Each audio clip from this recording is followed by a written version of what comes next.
Personas y sujetos de derecho. Sujetos de la relación jurídica. Esta unidad comienza con el análisis del primer elemento de la relación jurídica, esto es la persona como sujeto de derecho, como titular de las prerrogativas o facultades y sus correlativos deberes que conforman el contenido de la relación jurídica. Persona humana. Persona y sujeto de derecho, nociones y distinciones. La noción de persona es muy importante para nuestro sistema jurídico, ya que posee una cantidad de connotaciones necesarias para comprender su protección. Nuestra ley no da una noción de lo que debe entenderse por persona. Directamente empieza el título 1, el cual hace referencia al comienzo de su existencia. Matilde Zavala de González expresa. Mientras que el hombre es una realidad ontológica, un ente biopsíquico y espiritual. Persona es, dentro del derecho, una categoría jurídica. El ente humano o no, que goza de capacidad de derecho. El hombre existe en la naturaleza, la persona solamente en el derecho. Por lo tanto, cuando hablamos de persona, hacemos alusión a una categoría jurídica, es decir, a la calidad que contiene en sí misma la aptitud de ser portadora de derechos.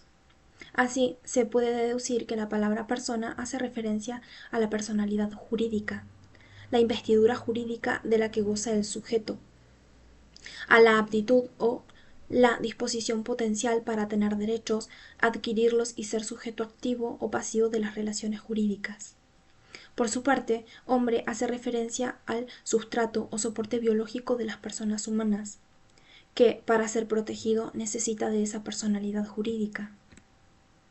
Por último, la expresión sujeto de derecho alude a las personas cuando están interactuando en interferencia intersubjetiva, por ejemplo, cuando están dando vida a un contrato, gráficamente la persona en movimiento. Derechos y actos personalísimos. Definición y naturaleza jurídica. Los derechos personalísimos son los que recaen sobre ciertos aspectos o manifestaciones de la personalidad. El hombre, para proteger su libre desenvolvimiento, el derecho al honor, a la intimidad, a la libertad, a la integridad física, etc. Estos derechos subjetivos no solo tienen reconocimiento expreso en el Código Civil y Comercial, sino también en el Derecho Supranacional de Derechos Humanos constitucionalizado, artículo 75, inciso 22 de la Constitución Nacional Argentina. Establece las bases fundacionales del régimen de los derechos personalísimos, toda vez que la dignidad personal, como sus emanaciones, intimidad, imagen, identidad, honor y derechos sobre el propio cuerpo, son reconocidos de manera explícita en la Convención Americana sobre Derechos Humanos y en otros instrumentos supranacionales. Caracteres. Estos derechos son absolutos, extrapatrimoniales, irrenunciables, relativamente disponibles por las partes y por ende no transmisibles. Otra característica es que la vulneración de ellos da derecho a su titular a reclamar la prevención y reparación de los daños, conforme con lo estipulado en el artículo 1708 a 1780 inclusive del Código Civil y Comercial de la Nación. Son absolutos porque se dan contra todos, son erga omnes. Eso quiere decir contra todos, ya que todos y cada uno de los miembros que constituyen la comunidad jurídicamente organizada están obligados a respetar la persona de los demás. Decimos que son relativamente disponibles por las partes, pues, de acuerdo con el artículo 55 del Código Civil y Comercial, se puede disponer de los derechos personalísimos bajo ciertas condiciones, que medie el consentimiento del titular de los derechos y que éste no sea contrario a la ley, a la moral o a las buenas costumbres. Asimismo, prevé que el consentimiento no se presume, es decir, que debe otorgarse en forma clara, ya sea de forma expresa, tácita o inclusive por vía de silencio, y es de interpretación restrictiva y libremente revocable. La inviolabilidad de la persona humana. El hombre es el eje y el centro de todo el sistema jurídico, y en tanto fin en sí mismo, su persona es inviolable. El artículo 51 prevé inviolabilidad de la persona humana. La persona humana es inviolable y en cualquier circunstancia tiene derecho al reconocimiento y respeto de su dignidad. De tal modo, el reconocimiento y el respeto de la dignidad personal, además de estar previsto expresamente en el Código, se encuentra amparado constitucionalmente por vía del artículo 75, inciso 22, y adquiere rango constitucional asignado por el artículo 11 del Pacto de San José de Costa Rica. Este derecho implica que todo ser humano debe ser respetado como persona, tanto en su existencia, vida, cuerpo y salud, como en su propia dignidad, honor e imagen. Así, la inviolabilidad de la persona humana extiende su tutela tanto a los derechos de la personalidad espiritual, es decir, la imagen, la intimidad, la identidad, el honor y la reputación, como a cualquier otro que resulte de la emanación de la dignidad personal. De igual forma, la inviolabilidad de la persona hace que esté protegida su integridad física y, por ende, primordialmente la vida y la salud. Derechos de la personalidad espiritual tutelados, derechos a la intimidad personal y familiar, a la honra, a la reputación, a la imagen y a la identidad. Artículo 52 del Código Civil y Comercial de la Nación dispone afectaciones a la dignidad. La persona humana lesionada en su intimidad personal o familiar, honra o reputación, imagen o identidad, o que de cualquier modo resulte menoscabada su dignidad personal, puede reclamar la prevención y reparación de los daños sufridos conforme lo dispuesto en el libro tercero, título 5, capítulo 1. Derecho a la intimidad personal o familiar. La intimidad es el ámbito de reserva de la vida, de los sentimientos, de las creencias de un individuo. Este es el bien jurídico protegido por este derecho, que garantiza al titular a vivir de forma independiente, sin injerencias ni intromisiones que puedan provenir de la autoridad o de terceros, en tanto su conducta no ofenda al orden público, a la moral, ni perjudique a otros. De la lectura del artículo 52 del Código se advierte que no solo se protege la intimidad personal, sino también la familiar, es decir, que nadie puede ser objeto de injerencias arbitrarias o abusivas en su vida privada, en la de su familia. Ahora bien, este derecho tendrá más reducida su esfera de acuerdo con el grado de actuación o función pública que posea, pues mientras más pública sea la imagen de la persona, más reducida será la esfera de protección, aunque siempre la conservará. Por ello, algunas personas reconocidas o famosas han iniciado acciones para proteger su derecho a la intimidad cuando la prensa ha invadido tal esfera.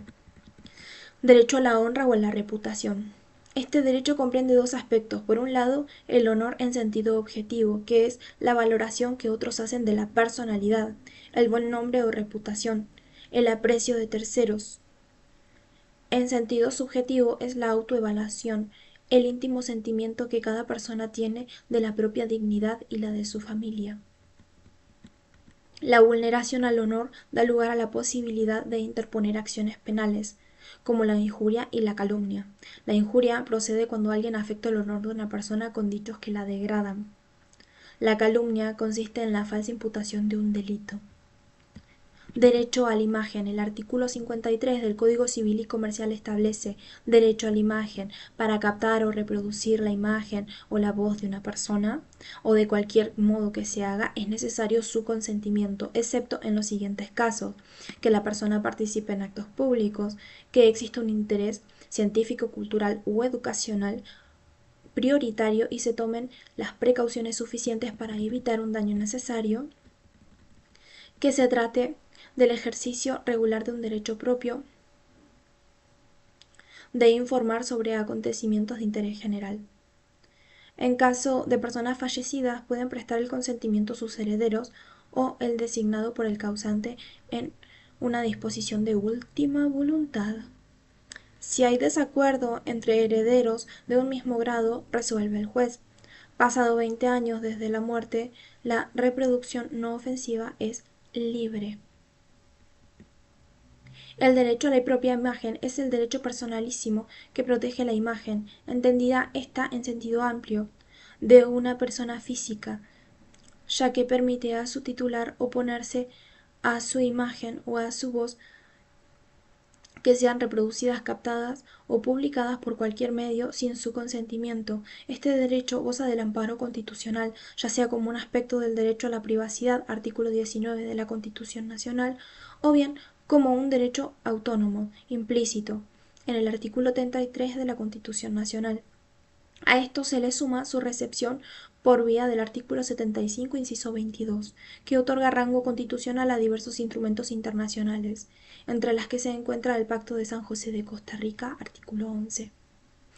El derecho se vulnera con la mera captación de la imagen o la voz sin el acuerdo del sujeto, aun cuando no se infiera una lesión a la privacidad. Se señala que tiene contenido positivo y uno negativo. Desde la faz negativo de su exclusión, el derecho a la imagen confiere la facultad de oponerse y prohibir a terceros su captación y divulgación.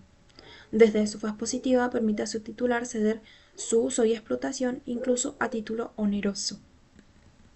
En relación al alcance de lo que debe interpretarse por imagen, tal como hemos señalado, el concepto es amplio y por ende la protección legal comprende distintas formas de reproducción de la imagen, como dibujos, caricaturas y pinturas y cualquier otra vía de difusión, por ejemplo las filmaciones y reproducciones televisivas, entre otros.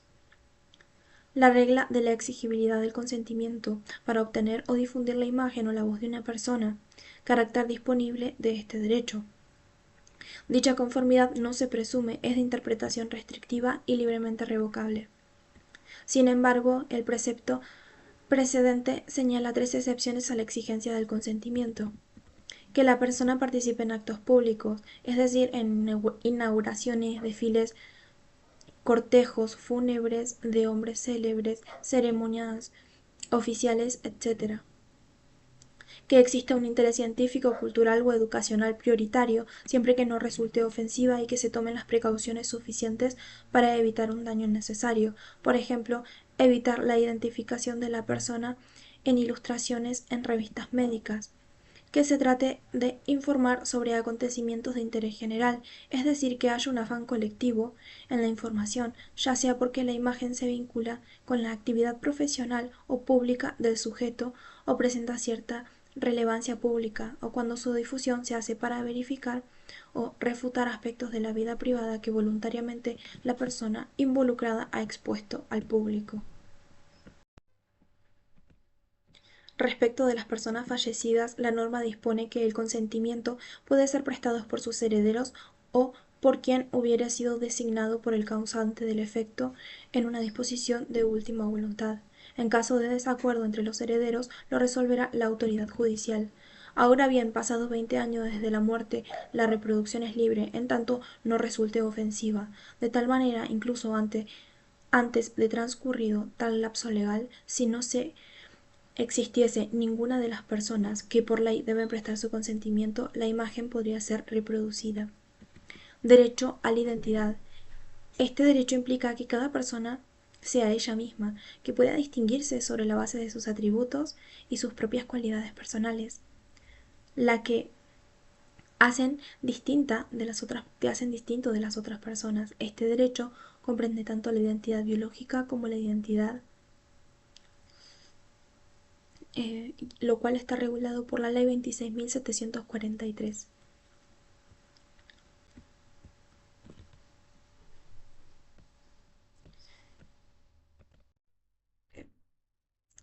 El nombre de la ley yo no estoy de acuerdo, pero bueno, es el que le pone la ley y no me queda otra que mencionarlo.